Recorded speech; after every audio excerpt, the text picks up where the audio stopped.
শ্রী বিদ্যাচরণ শুক্লাচরণ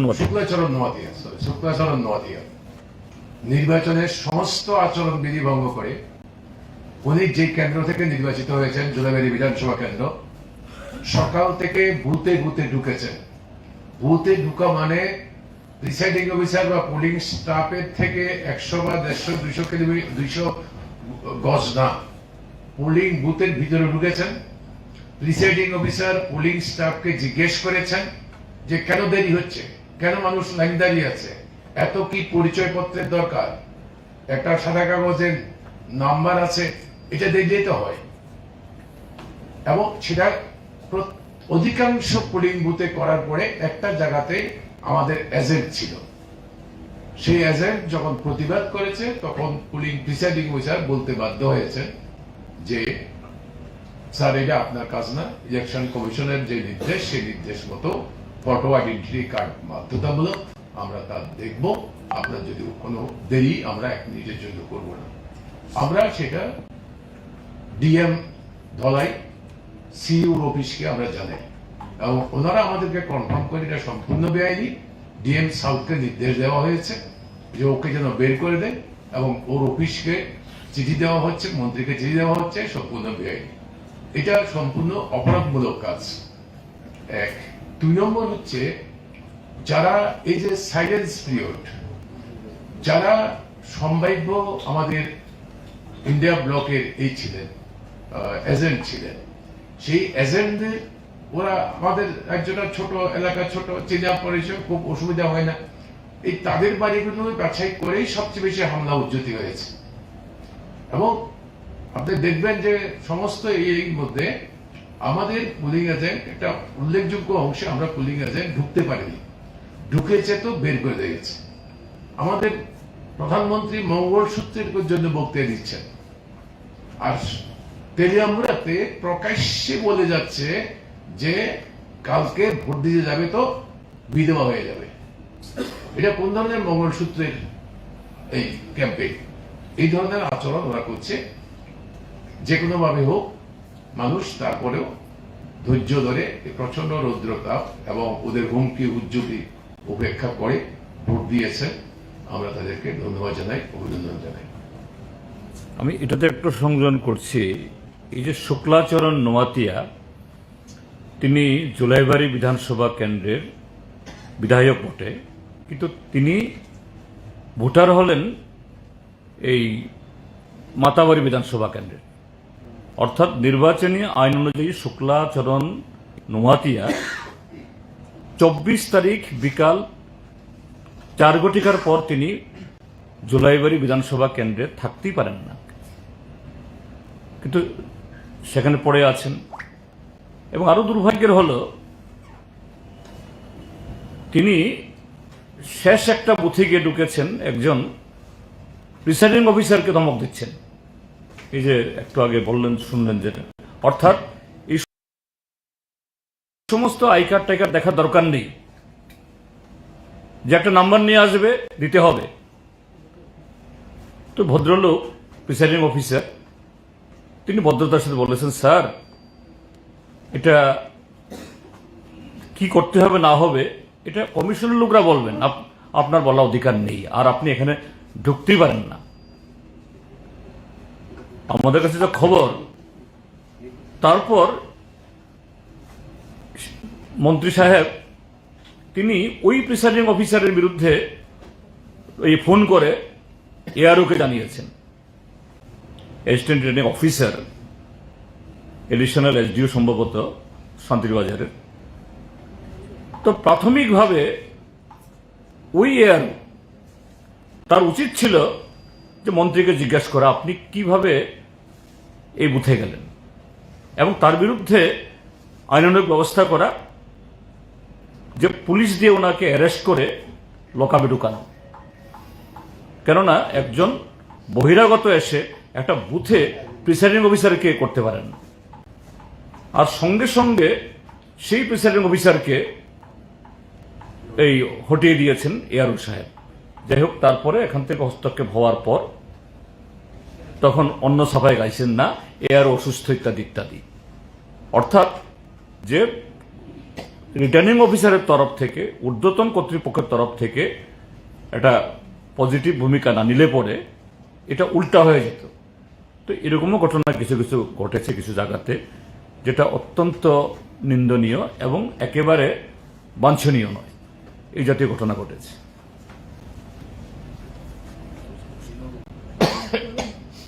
আজিজুল কিছু বলবেন?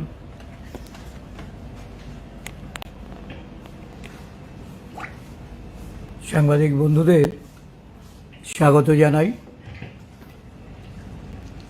অবশেষে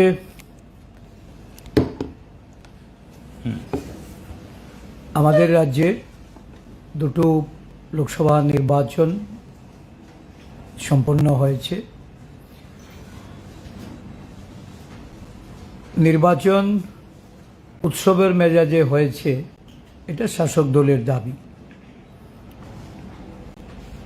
এই রাজ্যের মানুষ প্রত্যক্ষ করেছে এই নির্বাচনকে কেন্দ্র করে নির্বাচন ঘোষণার আগে থেকেই শাসক দল গণতান্ত্রিক বাতাবরণ কিভাবে নষ্ট করা যায়, নির্বাচনে প্রতিদ্বন্দ্বিতায় থেকে ভয় ভীতি সন্ত্রাসকে হাতিয়ার করে নির্বাচনকে প্রহসনে পরিণত করার সমস্ত পদক্ষেপগুলি তারা গ্রহণ করে। এমনকি নির্বাচন কমিশনের যারা তত্ত্বাবধায়ক, এখানে সিইও আছেন, আরওরা আছেন, ইভেন প্রিসাইডিং অফিসার অবধি তাদের এই নির্বাচনী কাজে হস্তক্ষেপ করা, গণতান্ত্রিক যে অবশিষ্ট যে সমস্ত আমাদের ধ্যান ধারণা অতীতের, এই সমস্ত কিছু তারা লোপাট করে দিয়ে প্রহসনাত্মক নির্বাচন করার প্রতিটা পদক্ষেপ তারা কার্যকর করে। পশ্চিম ত্রিপুরা লোকসভা আসন সম্পর্কে আমরা আগেও বলেছি যে এই নির্বাচনে মানুষের ভোটাধিকার হরণ করা, বিরোধী দলের পোলিং এজেন্টদের তাদেরকে তাদের দায়িত্ব কর্তব্য পালন করতে বাধা দান করা, এমনকি বিভিন্ন ক্ষেত্রে তাদেরকে শারীরিকভাবে আক্রমণ করে লাঞ্ছিত করা, নানাভাবে অভিযোগ জানিয়েও নির্বাচন কমিশন কাছ থেকে আমরা কোনো সদুত্তর পাইনি এখন অবধি। পূর্ব ত্রিপুরার ক্ষেত্রেও এখানে জিতেনবাবু বলেছেন বা আমাদের নারায়ণবাবুও বলেছেন, এ বিভিন্ন ধরনের এই উস্কানিমূলক বা যে অ্যাক্টিভিটি এগুলি ছিল। আমি নিজেও গত পরশুদিন যখন পূর্ব ত্রিপুরা লোকসভা আসনের প্রচার সেরে ফিরছিলাম, তেলিয়ামুড়াতে আমি আমার অবস্থানকালীন সেখানে বেশ কিছু হুমকির ঘটনা, বাড়িঘরে গিয়ে সেখানে মানে তালা লাগিয়ে দেওয়া, ভাঙচুর করা, এই ঘটনা ঘটছিল। আমরা পুলিশ কর্তৃপক্ষের নলেজেও দিয়েছি। প্রোটেকশনের জন্য যথোপযুক্ত ব্যবস্থা এটা প্রশাসনের দিক থেকে ছিল না। বলা যায় যে ধরনের পরিবেশে এটা গণতান্ত্রিক বাতাবরণকে নিজেদের করায়ত্ত করে শুধুমাত্র রাজ্যবাসীর উদ্দেশ্যে উৎসবের কথা বলে তারা যে নীরব সন্ত্রাস করেছে, এই নীরব সন্ত্রাসের সাক্ষী ত্রিপুরা রাজ্যবাসী। এটা ঠিক যে পশ্চিম ত্রিপুরা থেকে কিছুটা মানুষ তাদের অভিজ্ঞতার ভিত্তিতে কিভাবে ভোট প্রদান করা যায় বা গণতান্ত্রিক যে রায় তাদের প্রদান করা যায়, তার জন্য তারা যেমন তৈরি হয়েছিল, খানিকটা এখানে সক্ষম হয়েছে। বিভিন্ন জায়গায় ভোটের আগের দিন মানে গতকালকে যে প্রহসন শাসক দল তৈরি করেছে, আমরা বারবার এই কথাটাই কমিশনের দৃষ্টিতে নিয়েছি যে 144 ধারা থাকা সত্ত্বেও কিভাবে অ্যাসেম্বল হয়,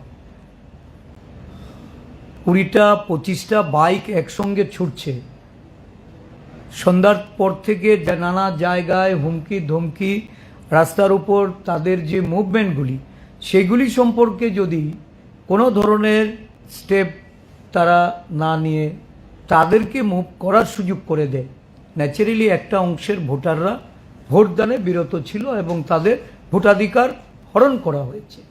আমাদের বিশ্বাস, যদি সঠিকভাবে এই রাজ্যে দুটো লোকসভা আসনে ভোট প্রদানের জনগণের সক্ষম হতো, তাহলে এই রাজ্যে শাসক দলের পরাজয় নিশ্চিত ছিল।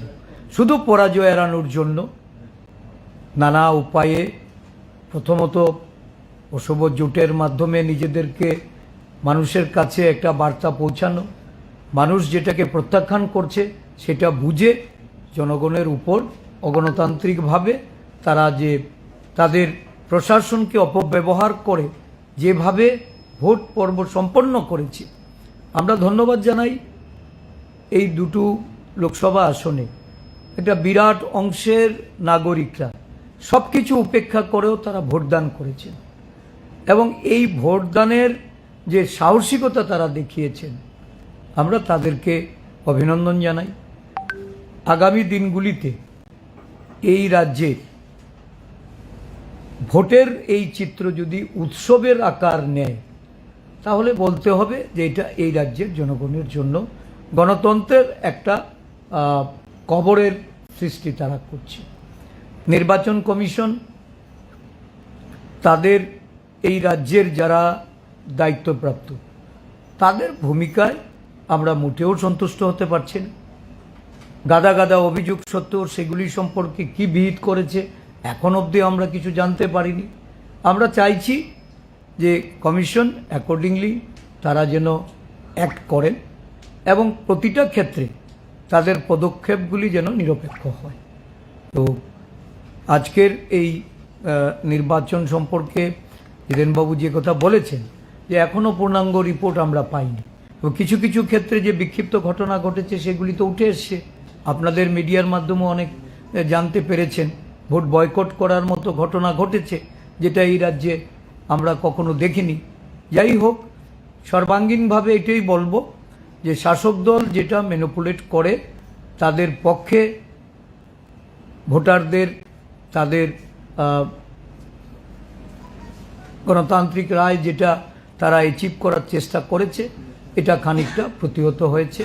আগামী দিনগুলিতে আমরা আরও খবরাখবর নিয়ে পরিষ্কারভাবে আমরা সেটা তুলে দেব। কিছু বলবেন বা কিছু কোনো জিজ্ঞাসা আছে আপনাদের? কিছু করবেন?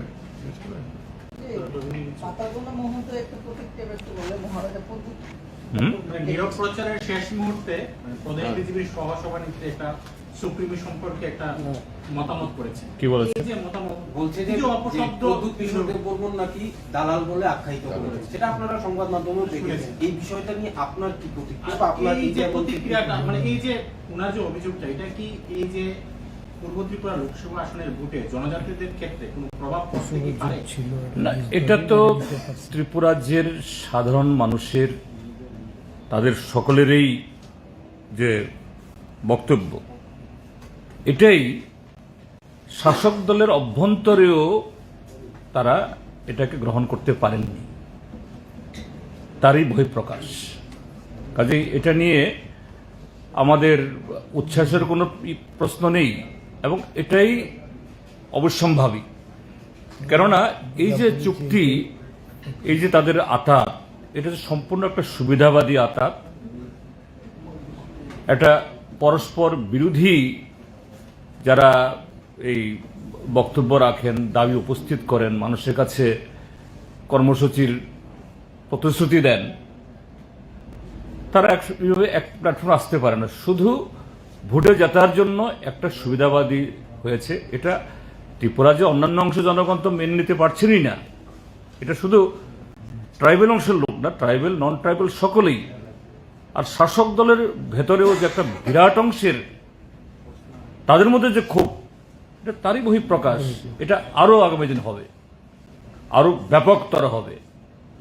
শুধু একজনের কাছ থেকে এই প্রদ্যুৎ মানিক্য কেশরীর বিরুদ্ধে না, ডাক্তার মানিক সাহা বলুন, বিপ্লব কুমার দেব বলুন, তাদের বিরুদ্ধেও আগামী দিন এরকমভাবে মানুষ তাদের ক্ষোভ ব্যক্ত করবেন।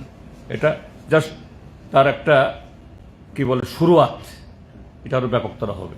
আমি আরেকটা জিনিস দেখাচ্ছি, এই যে এরা যে বলছে এটা হলো জুলাইবাড়ি, সেই মন্ত্রী যেখানে করেছেন জুলাইবাড়ির একটা এরকম প্রায় সমস্ত বুথের বাইরে একদম দরজায় গিয়ে এইভাবে শাসক দলের লোকেরা টেবিল চেয়ার পেতে বসে ভোটারদেরকে যাতে ভিতরে না যায়, অনেকে বলে দিচ্ছেন যে তোমাদের ভোট আমরা দেব, দরকার নেই, আপনাদের ভোট হয়ে গেছে। এবং এটা যে শুধু বিরোধী দলের যারা চিহ্নিত লোক তাদেরকে বলেছে তা নয়, হয়তো বিজেপিকে ভোট দেবেন, বিজেপির সমর্থক এরকম তাদেরকেও অনেককে ফেরানো হয়েছে আমাদের কাছে যেটা খবর। এটা জুলাইবাড়ি সহ কিছু জায়গাতে হয়েছে। আর আরেকটা জিনিস আমি বলবো যে ক্যাপ্টেন ভালো হলে সব টিম যে সব খেলা জিততে পারে তা না, চেষ্টা করা সত্ত্বেও অনেক সময় জেতা যায় না, কারণ সামগ্রিক পরিবেশ থাকতে লাগে। কিন্তু 19 তারিখের সাথে আজকে এই 26 তারিখের দুটি জায়গাতে আমরা তো বলেছি যে এই যে আজকের এতে গণতন্ত্রের উৎসবে বা গণতন্ত্রের লড়াইয়ে তার মূল কৃতিত্ব জনগণের, কিন্তু সেই জায়গায় যারা জনগণের অধিকারকে যারা সুরক্ষিত করবেন তাদেরও ভূমিকা থাকলে পরে সে লড়াইটা আরো শক্তিশালী হয়। 19 তারিখের সাথে 26 তারিখের মধ্যে এখানে একদম এই ত্রিপুরাজ্যের মধ্যে ফারাক। 19 তারিখের ক্যাপ্টেন মানে হল ডক্টর বিশাল কুমার, নাম তার বিশাল, কাজ হলো তার বিপরীত, যে শাসক দলের সেবা করা, তার নির্লিপ্ততা এবং আরো অন্য কিছু আছে কিনা যে কারণে যে জনগণ তার মৌলিক অধিকার প্রয়োগে এরা বঞ্চিত হয়েছে, যার বিরুদ্ধে আমরা বলে যাচ্ছি এবং কমিশনের কাছে আমাদের এখনো দাবি আছে। আর এদিকে আজকে দেখা গেছে যে কমিশন যদি চায়, একই তো সেট আপ, একই তো অ্যাডমিনিস্ট্রেশন, তারা কিছুটা হলেও রিলিফ দিতে পারে এবং সেই রিলিফের মধ্য দিয়ে গণতন্ত্রের শক্তি বা তার যে এই মানে কি বলে ইচ্ছা আকাঙ্ক্ষা, এটা কিছুটা হলেও মানুষ উপভোগ করতে পারে। আজকে কিছুটা করেছে, যা আগামী দিনের জন্য এটা ব্যাপক, বা আগামী দিনের জন্য আমাদের একটা বিরাট আশা এবং বর্ষাস্থল। না, আমি এই জন্য বললাম, আমরা জয় নিয়ে আমরা কথা বলছি না, জয় নিয়ে আমরা জয় বা বিজয় নিয়ে কথা বলছি না। বড় কথাটা হলো এবার নির্বাচনটাই ছিল মানুষ তার অধিকার প্রয়োগ করতে পারবে কিনা, ভোট দিতে পারবে কিনা। এই যে আজকে কিছু ভোট দিতে পেরেছে, ভোট দেওয়ার জন্য মানুষ নেমে এসছে, এটাই হলো আগামী দিনের জন্য সবচেয়ে বড় ব্যাপার। এটা পরে বলবো, সবটা খবর নিয়ে আমরা বলবো, এক্ষুনি এগুলো নিয়ে বলছি না। হ্যাঁ, অবশ্যই যে দলেই জিতুক, কিন্তু ফ্রি অ্যান্ড ফেয়ার ইলেকশন হোক, মানুষের মত সেভাবে প্রকাশিত হোক, এটাই আমরা চাই। নিশ্চয়ই জেতার ইচ্ছা আমাদেরও আছে, শাসক দলেরও আছে, এটা আলাদা জিনিস। কিন্তু মানুষের ভোটাধিকার এটাকেই কেড়ে নেবেন, এটাকেই 3 দিন 4 দিন আগে থেকে ঘরবাড়ি ভেঙে দিন দুপুরে বিরোধী দলের এজেন্টদের আটকে রক্তাক্ত করে, এটা কোন উৎসব? এটা তো মানে বিপজ্জনক, মানে ভবিষ্যতের জন্য। এই আপনাদের এই যে অভিযোগটা যে বিরোধী দলের এজেন্টদেরকে দেওয়া হয়নি, এটা ছোট কিছুক্ষণ আগে বিজেপি প্রদেশ সভাপতি সাংবাদিক সম্মেলন করেছিল, তিনি বলেছেন যে বিরোধী দল তো রাজনীতি করবে, তো ওদের যে শিশু সুলভ আচরণ করে রাজনীতি করে, এটা ঠিক না, বা এটাকে পুরোটা খণ্ড করে দেওয়া। রাজীব ভট্টাচার্য কোন শিশু? দানব শিশু? দানব শিশু নাকি তিনি? ভোটের আগের দিন গিয়ে রাত্রেবেলা গিয়ে বাড়িঘর ভাঙবে, বাড়ি বাড়িকে ধমকাবে, আর ওই ভোট কেন্দ্রের ভেতরে এজেন্ট প্রবেশ করেছে এদেরকে ধমক দিয়ে বের করে নিয়ে আসবে, এটা শিশু সুলভ। বিজেপি এটাই শেখায়, এটাই রাষ্ট্রবাদ।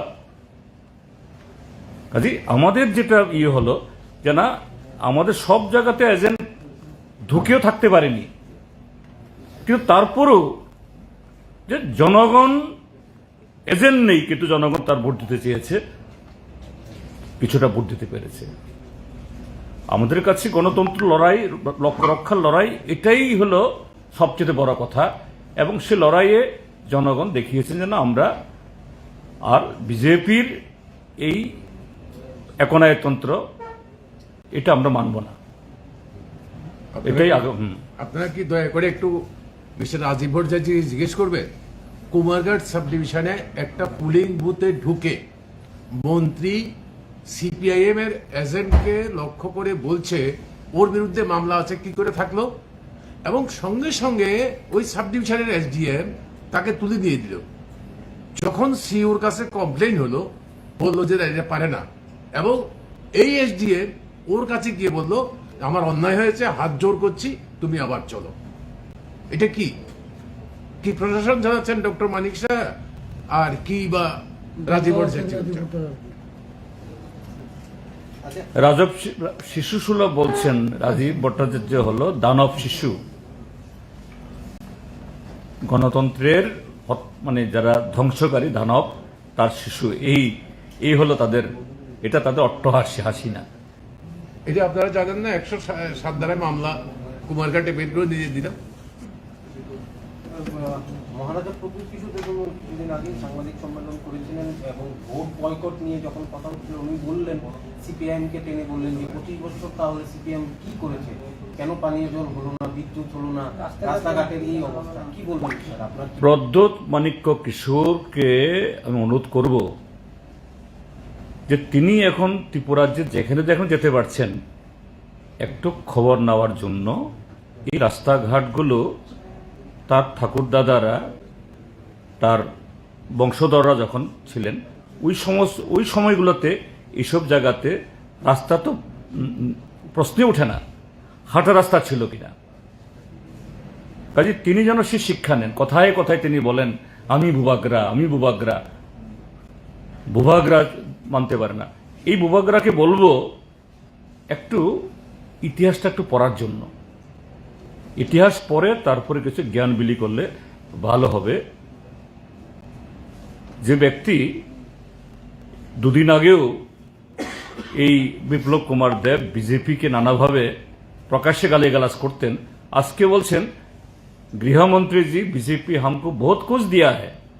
তো बहुत कुछ दिया হলে আজকে যে দুটো জায়গাতে আজকে ভোট বয়কট হলো, কোথায়? রাইমাবেলি বিধানসভা কেন্দ্র এডিসি এলাকাতে, সেখানে তার ইএম রাজেশ ত্রিপুরা আছেন, সেই কেন্দ্র জিতেছে নন্দিতা রিয়াং। আর অম্পি বিধানসভা কেন্দ্র কোথায়? এডিসি এলাকা, সেখানেও তাদের ওই এমএলএ। তো কোথায় তাদের কাজ? তাদের কাছে গিয়ে বলো যে কিছুই হয়নি 25 বছর তো কোনদিন ভোট বয়কট হয়নি, আজকে কেন হচ্ছে? কাজেই একটু লজ্জার শরম তো থাকা দরকার না। ওকে, থ্যাংক ইউ।